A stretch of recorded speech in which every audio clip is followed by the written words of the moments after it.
Hey guys, how's it going? Today I want to talk about growing zones and explain what it's all about. So this is going to be a pretty quick video, but I get asked the question quite a lot, so I felt like it deserves some attention.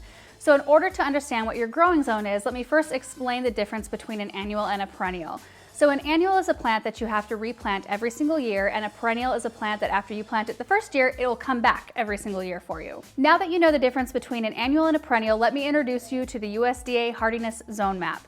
So this map breaks up all the areas of the US into different zones based on the average low temperature each area will be expected to receive during the winter. And you may hear them referred to as growing zones or hardiness zones, but this map will basically tell you what plants will be perennial in your area based on the zone that you're assigned. And the zones can range wildly. So in the United States, and I'm talking the lower 48 states, it can start at zone 2, which is northern North Dakota, northern Minnesota, northern Montana.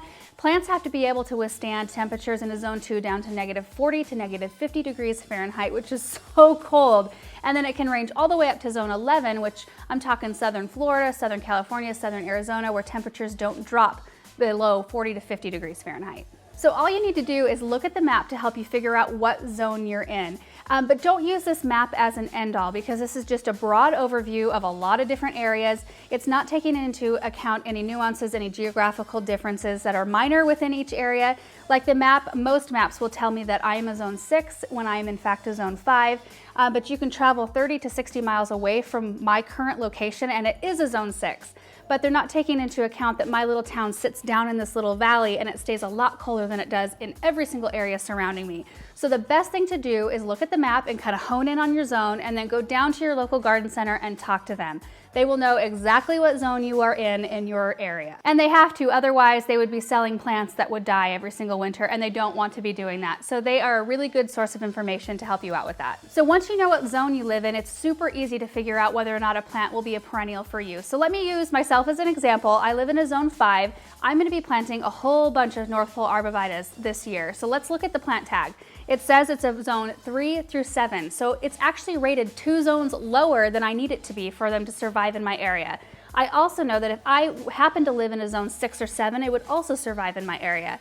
However, if you live in a zone higher than a 7, it actually will not do well in your area because it does need a cold dormancy period in order to do well. And let's look at another example. Look at this hydrangea. We all love hydrangeas. This is a City Line Rio. It's got beautiful color. It's also a zone 5 through 9. So I know I can plant it in my area and it will survive. Now, again, if you live in a zone higher than a 9, it's not going to do well for you. As well as if you live in a zone lower than a 5, it's not going to survive for you because you have colder winters than that hydrangea can handle.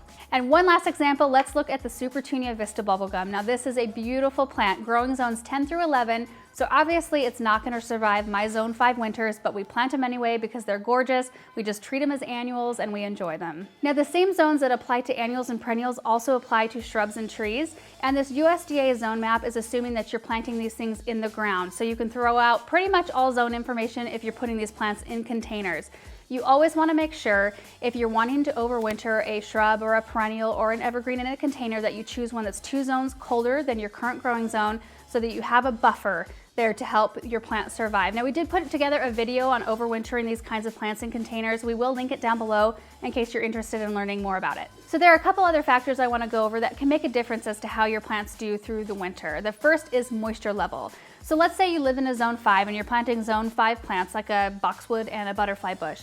Moisture level plays a huge part in how well those plants do. So a boxwood does not like to go into winter being dry, but on the other hand, a butterfly bush doesn't like to go into winter being wet. So knowing those things about your plants can really help. The second thing is how well your soil drains. So plants don't like to be sitting in boggy soil. Even if they like a little bit more moist soil, boggy soil is not a good thing. The third thing is mulch. Mulch is such a great insulator for plants. So if you can mulch up your plants in fall and give them a nice protective layer of either shredded leaves or like a bark mulch, that can really protect the plants from any really severe cold temperatures. The fourth thing is snow cover insulation. So just like mulch is a good insulator, so is snow. So in our area, we got down to -17 degrees Fahrenheit this last winter, which thank goodness we're planting zone 5 plants because those plants can withstand temperatures down to -20.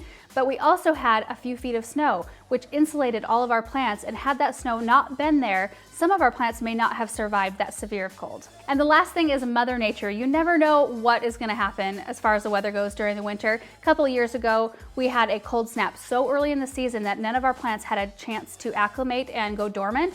and it actually took a bunch of really hardy trees, mature shrubs that were appropriate for our area. But that cold snap, it was too early and too much for the plants, and they just couldn't handle it. That kind of stuff happens. So just know that even if you're planting appropriate plants for your area, weather can happen and your plants may not survive. It's not your fault or the garden center's fault. It just happens. That is gardening. So anyway, you guys, I hope that this video helps you understand more about growing zones and maybe will help you have more success in picking out plants for your garden in the future. Thank you guys so much for watching, and we will see you in the next video. Bye.